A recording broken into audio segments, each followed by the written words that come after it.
In this video, I'm going to be showing you what it takes to win in the e-commerce space and why you cannot seem to break through 6 figures per month in sales and what's holding you back. Okay, so I'm going to really show you what the problems are when it comes to scaling your business, what the problems you're facing every single day, and what's preventing you from actually achieving your goals. Okay, let's get straight into it. So essentially, if I had to summarize all the problems that you have as an e-commerce founder, okay, you're making 10K a month, 5K a month, potentially 20K, 30K, anything less than 100K, and you can't seem to break past 6 figures per month. Now, after having helped multiple brands scale past 6 figures per month in sales, I can actually give you from a bird's eye view what are the problems that are holding you back, the questions you're asking yourself every single day that are preventing you from scaling. Okay. And I've divided them in 4 categories. The first one is anything that has to do with determining product market fit. Okay. So uncovering who your customer is, what they want to see, how you can show it to them, and how you go from there. Okay. So the common questions I should say are really, what does the market want? Are you able to really uncover what the market wants at its most intimate level? How do they want to hear it? How can you give to the market what they want faster, better, in a much better form, right? Those are all questions that if you ask yourself and you keep on asking yourself every single day, you will be able to determine product market fit. I guarantee it, because you've built a product, you've manufactured a product, you've determined a target market. You just need to go a little bit deeper and understand exactly what your market wants at its most intimate level. Okay. Now, the next thing is when it comes to running ads. Okay. So the common thing that I'm getting is, how should I create the visual ads? How should I create the copywriting? I'm not a pro copywriter. How am I supposed to manage the ads? Like, all of these questions, if you start really living in those thoughts, you're never going to advance. Okay. It's time to get dirty, get your hands dirty, and start learning skills. Okay. When it comes to your retention, how many emails should you send? Where should I send the emails? How can I create beautiful emails that actually convert? When it comes to your organic marketing, where should I post the content? Are people actually going to watch my content? Is it that interesting? How often should I post? How do I get viral? All of these questions that are preventing us from actually getting what we need. Okay. Now, these are the problems. The solution to this problem is, in one word, omnipresence. You want to be everywhere. You need to strive to be omnipresent. Okay, that's just how you win in 2024. You need to be present in people's minds continuously, because the shorter the attention span, the more effort as a business you need to make to stay relevant in your customers' minds. Okay, so if you're only relying on one channel, you're relying on one little ad, you're relying on $30 a day to spend on your ads, you're not going to be successful, right? You need omnipresence. Obviously, you don't have to spend thousands of dollars per day on ads to start with, but you need to start spending in a more smart way when it comes to your advertising, or even just getting awareness. Okay, you need to be smart about it. Okay. So when it comes to the actual problems of why you're not able to scale, I thought I would kind of create a visual map. I would say, yeah, let's call it that, a visual map of what's preventing you from scaling. Okay. Another word to summarize why you can't scale is your lack of contingency plans. And I'm going to explain that in just a second. What I mean by that is really your lack of thinking when it comes to making your funnel bulletproof. So let's say, for example, you launch an ad. What happens if I don't click on your ad as a customer or a potential customer? What happens if I click, but then I just don't give any credence to your website? What if I just bounce after 5 minutes while browsing your products? What if I actually add to cart? Do you have any mechanisms in place to bring me back? Most brands that are making less than 100 grand per month are lacking in several aspects, in one or several aspects. Okay. So this is typically what you see in a faulty funnel. You've got a cold traffic ad. When the person clicks, if they click, they get to a landing page. If they click again, they get to a product page potentially. Then they go to a cart. Then they go to checkout, and then they purchase, right? Now, let's say they don't click. What happens then?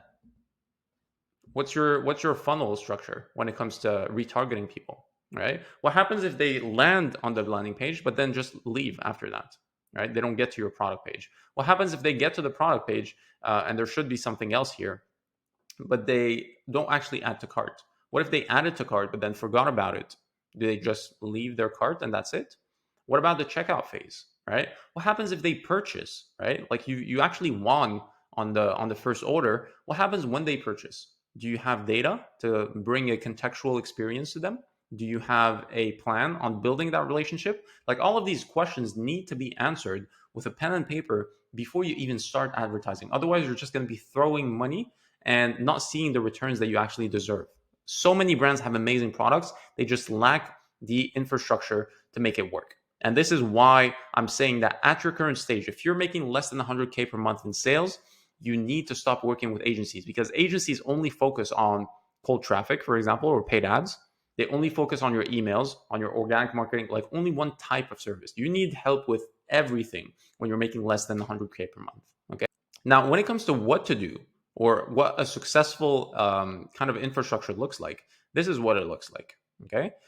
This is what we call proper planning when it comes to contingencies. Okay.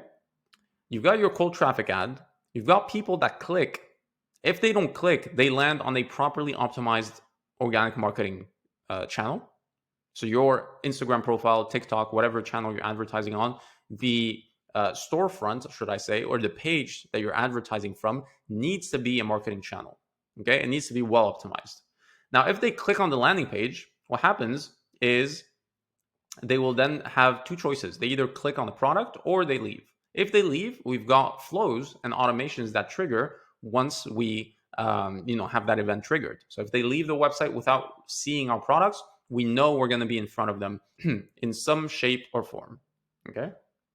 Now, if they click on the product page and then they go to the cart, right, and they add their product, we want them to have a good experience then, right? We want to be in front of them if they decide to not go to the checkout phase. Okay. Similarly here, if they get to the checkout but they don't purchase, we have flows and automations and mechanisms that are not on the email marketing side to make sure that we bring people back to the funnel, because this is a very high intent customer or potential customer. We need to capitalize on that. Okay. And then when they purchase, we need to start what we call the relationship building. Okay. And I've had it in another scenario here, which is essentially, here, this is another contingency plan. Okay. Essentially here, instead of having the flows, or not instead, but on top of what I just showed you here, we also have retargeting ads that are bringing them to the initial step where they left. So it's very contextual. The copywriting should be contextual. The creative should be contextual. The flows and automations should be contextual as well. Okay. If they don't get to the landing page, we got flows and automations there. If we win and they actually get to the cart, we want to have what we call upsells and AOV boosters. Okay. So you actually want to encourage people to buy more from you, right? That could be an engraving. That could be a discounted gift that they would have. It could be a shipping threshold where they would have to add another item before they get free shipping or some kind of bonus. Whatever, you can be creative with this, but it's very, very important to have that there.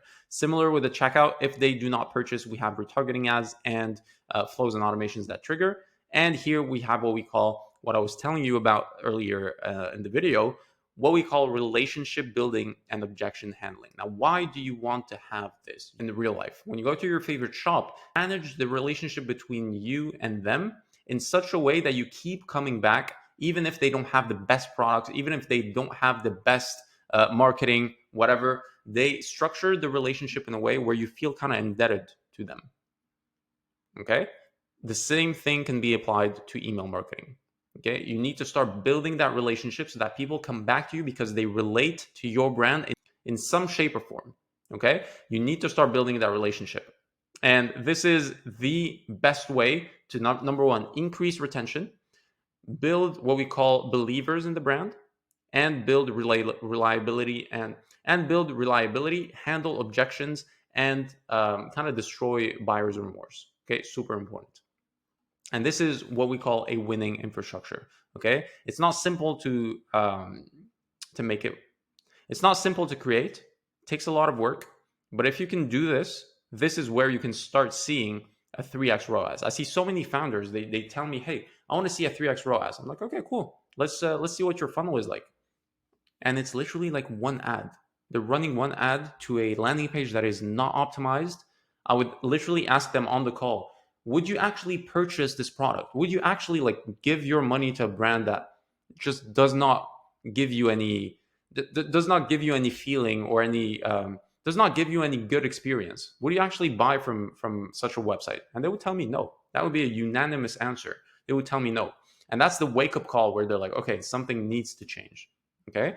If you build an infrastructure like this with the right emails, the right ads at the right time, and the right relationship builders, you will be successful. There is no way you cannot be successful if your product is a product that has a market. So first, we need to establish product market fit. And that's why in our program at All Growth Labs, we place a big emphasis on product market fit, or what we call new age product market fit. So essentially, we help you uncover what we call neuromarketing insights so that we are in your customers' brains and you can then show them what they want to see. Okay, it's very simple. Again, it's based on timeless principles, but it's very powerful. Okay, without product market fit, this does not work. If you have product market fit and you know you have a market and a product that has a market, basically, this will work. This will literally triple, quadruple your 5x your revenue, 10x your revenue. I've seen some crazy evolutions like in just a few months, just by applying the right infrastructure and not being prone to shiny object syndrome, right? It's just applying the timeless, should I say, systems and processes that work, that we know work from other brands that have been there before us. We apply them within our business, we let time catch up, and we see the results that we want. Okay, now let's make some money.